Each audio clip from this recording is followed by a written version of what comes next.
Bonjour à vous, ici Mom. Vous le savez, j'ai lancé sur Ulule une campagne de précommande pour mon dernier livre.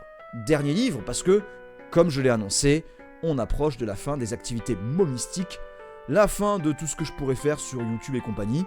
Attention, ce préavis de départ n'est pas non plus définitif. Je ne m'interdis pas éventuellement de revenir comme ça de temps en temps, mais il n'y aura pas, je vais envie de dire, du contenu régulier comme j'ai pu faire en 2025, où j'ai cravaché bien comme il faut.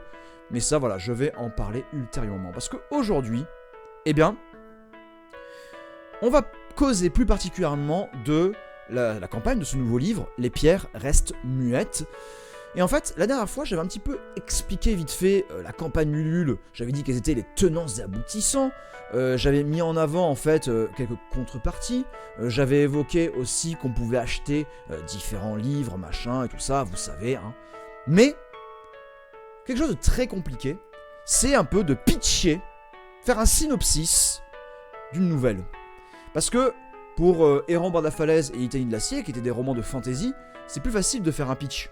Là, on parle d'une nouvelle. Que dis-je ? Regardez ! En fait, non. Il y aura deux nouvelles. Puisque j'ai, en fait, comme la campagne de précommande se lance très bien, et salut Maxima, qui arrive en disant « Mon kiki !»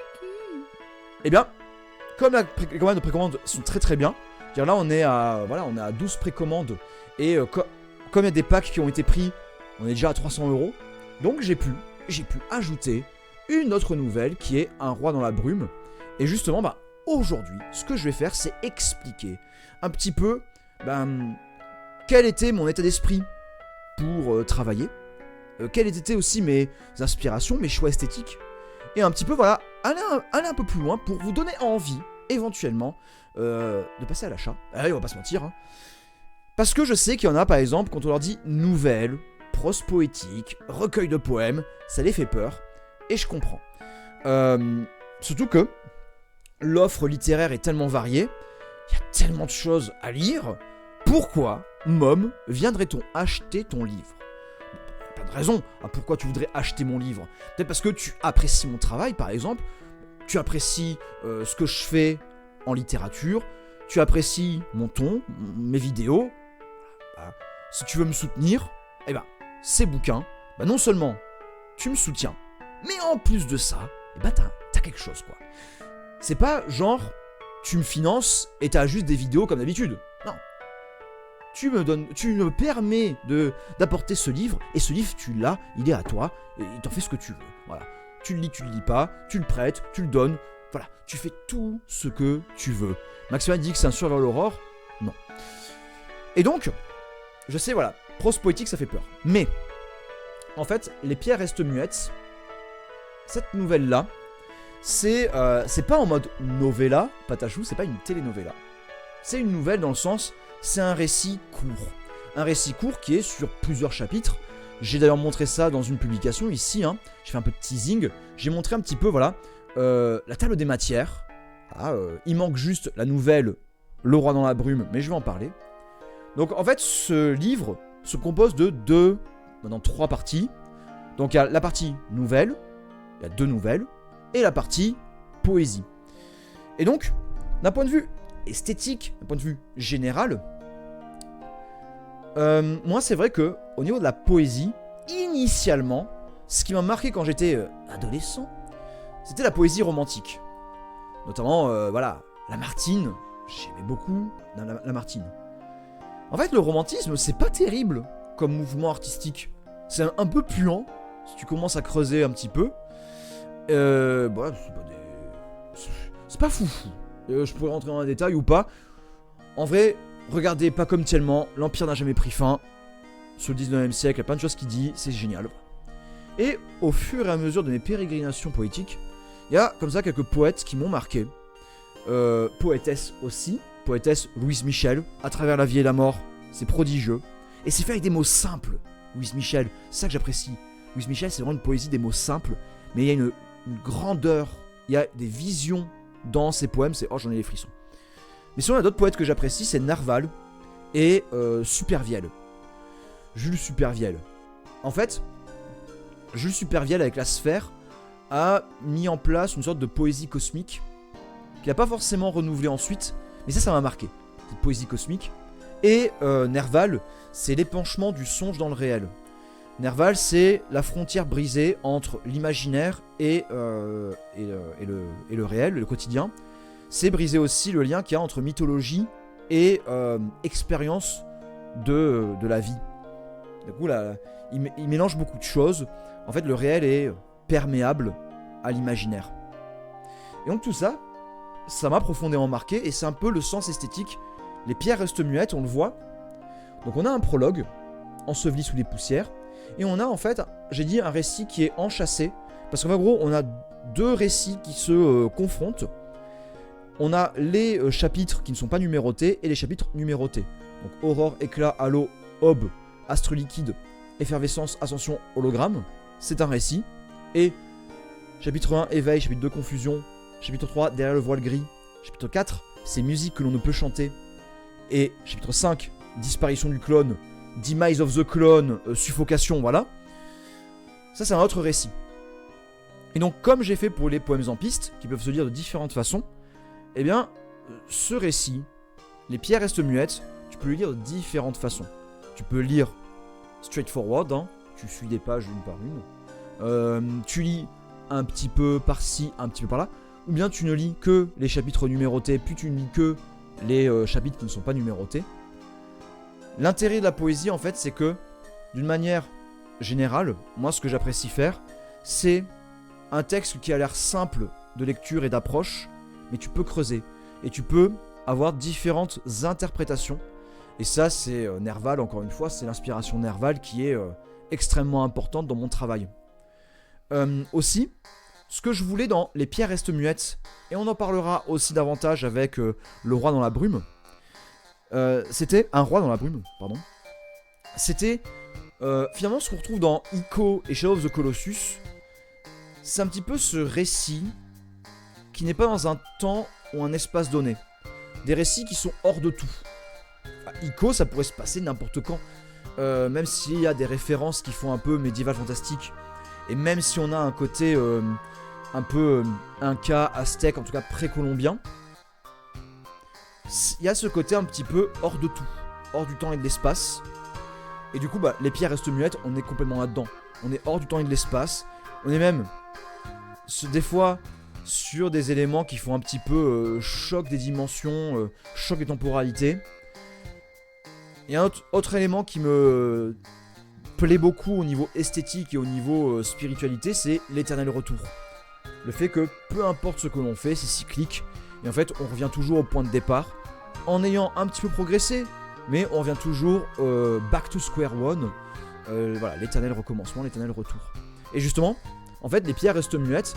On est sur ce côté-là où on avance dans un environnement qui nous est familier, mais en même temps un petit peu différent. Et c'est ce qu'on est nous, en fait, bateau de Thésée ambulant. Moi, ce que je suis aujourd'hui, à bientôt 35 ans, même si j'ai mes souvenirs du moi d'il y a 20 ans, on n'est plus les mêmes personnes. On n'a même plus la même structure, j'ai envie de dire, parce que mon moi d'à 15 ans, il faisait 1m82 pour 60 kg. Et mon moi d'aujourd'hui, il fait 1m85 pour 82 kg. On n'est plus tout à fait le même individu. Donc, en fait, c'est cet élément-là que j'aime capter en poésie, notamment dans Les pierres restent muettes. C'est un petit peu ce côté de voir la vie en hologramme. Que, en fait, on a toutes ces couches qui se superposent au fur et à mesure, qui parfois se confrontent, parfois se complètent. Et donc, une sensation qu'on va avoir à un temps donné, par exemple là, c'est voilà, le printemps qui vraiment est éclatant. Mais ce printemps-là, cette sensation du printemps, elle se superpose aux autres sensations du printemps passé, des printemps passés. Et donc, c'est vraiment ça, cette idée que j'ai voulu capter dans Les pierres restent muettes. C'est cet élément que ce réel est dans une profondeur qui dépasse la dimension et le temps, et qui se complète de nos sensations et compagnie. Et donc, plusieurs lectures qui permettent aussi plusieurs interprétations. Et ça, eh ben, on l'a aussi un petit peu dans la nouvelle que j'ai ajoutée, Un roi dans la brume. Donc je l'explique dans la news que j'ai faite il y a quelques jours. Donc là justement, un récit inspiré de Tristan et Iseult, une jeune fille cherchant à assassiner un roi qui tient ses sujets en esclavage, un roi de brume vivant sur une île nommée la Muette, île qui est nimbée de mystères impénétrables. C'était en fait une époque en 2015-2016 où j'étais à mi-temps et je m'étais mis en tête de bosser à fond mon écriture pour faire des concours et éventuellement trouver des contrats d'édition. Cette nouvelle-là, Un roi dans la brume, aurait pu être éditée, mais le projet n'a jamais abouti. Et parce qu'il y avait un projet d'édition comme ça, de livres très courts, de livres qui devaient faire une vingtaine de pages, qui auraient dû être illustrés et compagnie, mais ça n'a pas abouti. C'était bien parti, mais ça n'a pas abouti. Donc ce récit-là, en fait, on a voilà ce... En fait, c'est une nouvelle du genre fantastique, où voilà, on a une base très simple. On a un roi tyrannique qui réclame des offrandes, voire des sacrifices. Et si les sujets ne font pas ça, il se passe plein de choses, plein de problèmes. Et en fait, c'est un roi qui, du coup, mange énormément, donc il a besoin de beaucoup de ressources, de viande et compagnie. Et aussi, il consomme énormément de psychotropes. Et donc, on est dans un territoire où il y a une grande sécheresse. Donc il faut trouver les champignons, les herbes et tout ça. Très compliqué. Et en fait, la nouvelle commence avec cette livraison qui est difficile à faire. Et du coup, le personnage de Karine, ce qui est une jeune femme, part avec son frère pour aller sur l'île pour livrer l'offrande. Et en fait... Karine cache dans sa botte un couteau pour assassiner le roi. Ça ne va pas se passer comme prévu. En fait, le frère ne va pas revenir. Le frère apporte la livraison mais ne revient pas vers Karine. Et donc là, Karine, elle se dit il y a un problème. Donc elle va rentrer dans le manoir et elle va être tenue prisonnière. Et il va y avoir plein de découvertes un peu étranges. Et la brume, elle n'est pas là pour rien. Hein. Inspiration Dark Souls. En fait, la brume, c'est quelque chose qui m'a toujours marqué. Et Dark Souls m'a permis de concentrer l'esthétique de la brume sur quelque chose de plus précis. Donc là, on est vraiment sur fantastique, horreur. Voilà. Mom qui tente de faire de l'horreur en 2016. Mais c'est pas l'horreur à Stephen King, c'est pas l'horreur Lovecraftienne. C'est quand même... Il y a un côté poétique dans cette horreur. Et... il y a aussi beaucoup de symbolique. Partout. C'est bien Survival Horror, Maxima. Tellement Survival Horror que, dans la nouvelle, il y a un élément qui peut faire penser au tyran de Resident Evil 1. J'en dis pas plus. Et donc voilà, cette nouvelle, Un roi dans la brume, eh bien c'est une nouvelle que j'ai apprécié écrire. Et c'est une nouvelle au niveau esthétique que j'appréciais beaucoup. Et c'est pour ça que j'ai voulu l'intégrer parce que il aurait été dommage que cette nouvelle tombe dans l'oubli. Que cette nouvelle, on n'en parle plus. Elle est dans ce livre. Et j'en suis très très content. Voilà, donc un petit peu les points que je voulais expliquer. Vous voyez, c'est un petit peu délicat de faire des synopsis d'une nouvelle poétique et d'une nouvelle fantastique. Parce que tout est affaire de sensations. Et en fait, t'auras beau expliquer ta nouvelle et compagnie. Là, ils vont dire, oui, le pitch, il est un peu nul. Mais c'est pas tant le pitch qui est important. Je veux dire, marcher dans les collines, c'est pas original. Mais c'est grimper cette colline et le paysage que tu vas découvrir qui font l'expérience.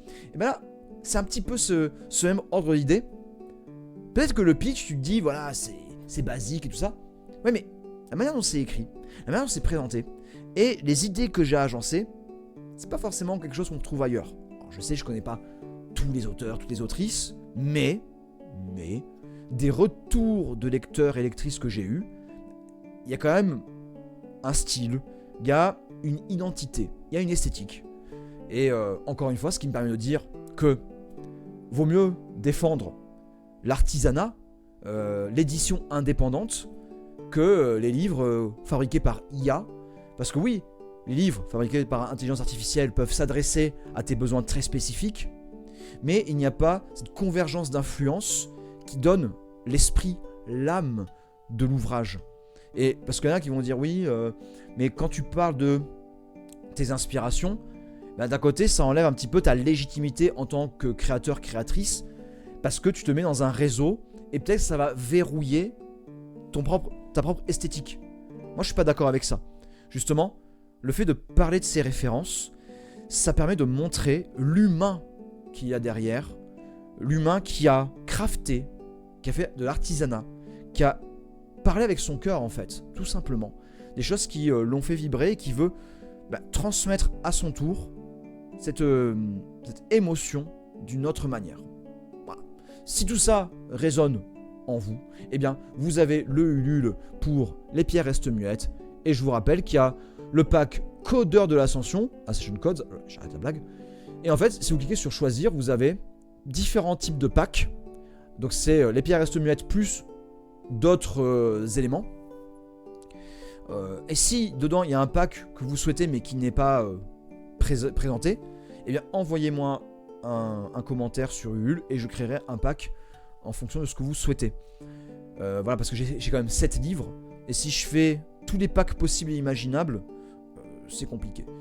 Voilà, donc n'hésitez pas à aussi partager cette campagne Ulule. Nous sommes actuellement à 12 précommandes, et encore une fois c'est super parce que on va en plus avec des précommandes qui ont été très généreuses, ce qui fait que je vais pouvoir vraiment être à l'aise pour les envois et compagnie. Enfin, vraiment ça va être super. La fin de la campagne c'est pour début mai, donc les livraisons elles se feront fin mai début juin, le temps que je reçoive de The Book Edition, et tout ça on sera carré. Voilà, n'hésitez pas à dire en commentaire si vous avez des questions, partagez la vidéo, tout ça, vous savez. Et maintenant il me suffit de dire à toutes et à tous, je vous souhaite une bonne soirée, une bonne journée, bon, ce que vous voulez, et quoi qu'il en soit, on se dit à la prochaine pour la vidéo Edge of Sanity qui va sortir courant avril, et voilà, on se dit à la prochaine fois. Prenez soin de vous et prenez soin des autres. Et ciao ciao.